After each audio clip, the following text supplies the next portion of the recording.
À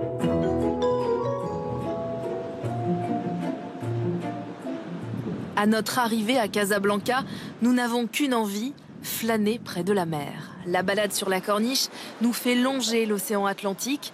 Le week-end, c'est un lieu de rendez-vous pour les familles, un moment de pause, de jeu. Cette corniche nous conduit à la mosquée Hassan II, qui attire tous les regards, construite en partie sur la mer grâce à des pilotis. Érigée il y a une trentaine d'années, elle fait la fierté de Casablanca. C'est notre incontournable. Bonjour. Bonjour. C'est Aïcha, je suis la guide de la mosquée Hassan II. Je vous souhaite la bienvenue. C'est un grand plaisir de vous accueillir. C'est un architecte français qui signe les plans de cet édifice, construit par plus de 12 000 ouvriers et artisans. La construction de la mosquée Hassan II, il a duré 6 ans, entre 1987 jusqu'à 1993. C'était l'idée de Sa Majesté le roi Hassan II qui était inspirée par un verset coranique qui dit que le trône de Dieu était sur la mer. Ses dimensions sont exceptionnelles. 9 hectares de superficie, un minaret culminant à 200 mètres de hauteur et d'immenses portes. La mosquée en compte 3 comme celle-ci. Le choix des matières premières, ça va être toujours avec le fait qu'on est sur la mer. Et d'ailleurs, c'est pour cela qu'ils ont utilisé le titane sur les portes. Car ce matériau ne rouille pas. À l'intérieur, la salle de prière. On doit enlever les chaussures d'abord. Aïcha nous fait découvrir les trésors de ce lieu somptueux. Les 56 lustres qui ornent la pièce, fabriqués avec du verre de Murano. Le sol est tout aussi luxueux. Le marbre, lui, il imite un petit peu un tapis marocain. C'est comme un grand tapis de marbre géant. Tout ici a été réalisé à la main. Ces moulures en plâtre, comme ces sculptures dans du bois de cèdre. Particularité rarissime de cette mosquée, son toit, qui coulisse pour laisser voir le ciel.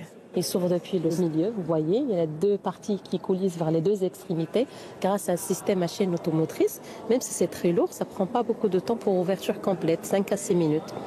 Et on l'ouvre souvent pendant le mois de Ramadan avec les fidèles à l'intérieur, pendant l'été. À la sortie de la mosquée, nous sommes guidés par une musique qui nous entraîne dans les ruelles du quartier de la Médina, la vieille ville. C'est un concert de gnawa, une musique traditionnelle marocaine.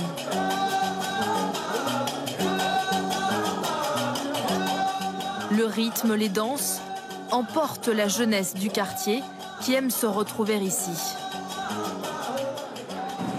Après cette soirée festive, nous filons à l'autre bout de la ville, chez Yves.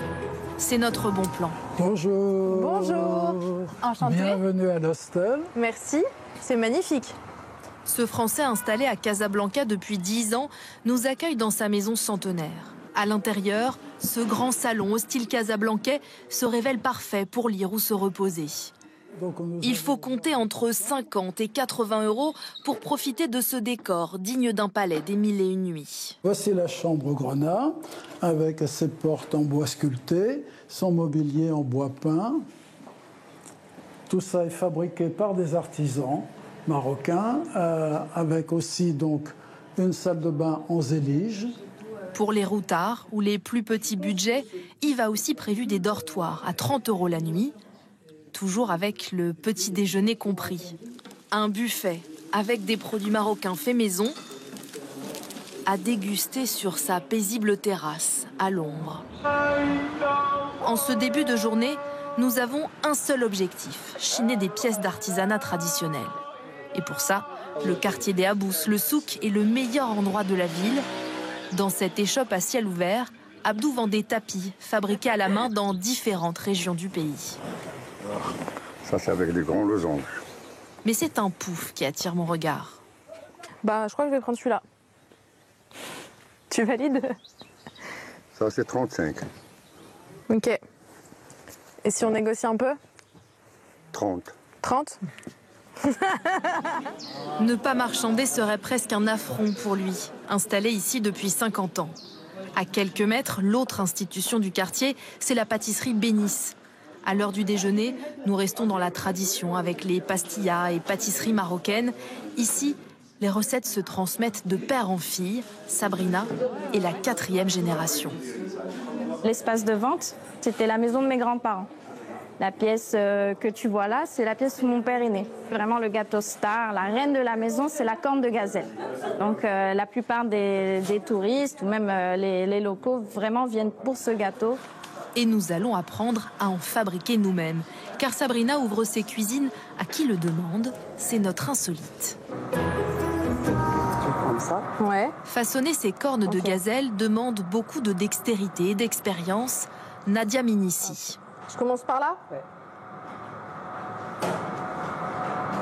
Oh là là, c'est moche, non? Je peux venir travailler ici, Sabrina? Bon, c'est pas terrible, il y a un trou au milieu. Cette corne de gazelle sera quand même cuite de l'autre côté de la rue, comme les 500 kilos de pâtisserie produites ici, chaque jour. Casablanca n'est pas que tradition. Avec un peu de hauteur, c'est une autre facette de la ville qui s'offre à nous, plus contrastée, plus moderne, comme ce quartier d'affaires ou ces immeubles sortis de terre il y a 15 ans à peine. Mais dans cette ville, le passé ressurgit parfois au détour d'une rue. Casablanca prend un air familier quand les façades de style art déco nous replongent au temps du protectorat français, comme ce cinéma ou cet immeuble construit dans les années 20. Ces cloches sonnent la fin de notre week-end. Nous décidons de le terminer là où il avait commencé, devant l'océan. Mais cette fois, pour profiter d'un coucher de soleil.